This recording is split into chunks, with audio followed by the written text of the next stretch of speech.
കടഞ്ഞ് വാങ്ങാൻ ആളിന് വേറെ തപ്പേണ്ടി വരും. ആരും വന്നാലും അവർ ചെയ്യേണ്ടത് ചെയ്യായിരിക്കും.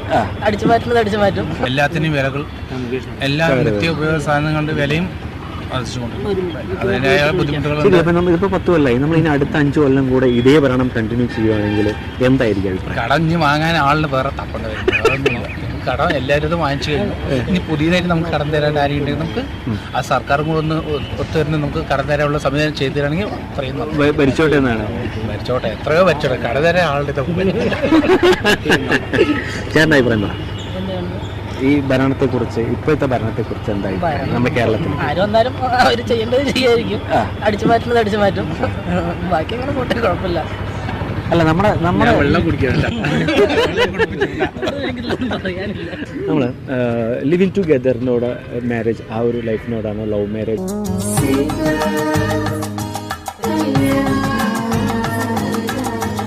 ജനങ്ങളുടെ ഹൃദയം തൊട്ടറിഞ്ഞ സ്ഥാപനം ദൃശ്യ മാർബിൾസ്, വടക്കഞ്ചേരി, ചിറ്റൂർ.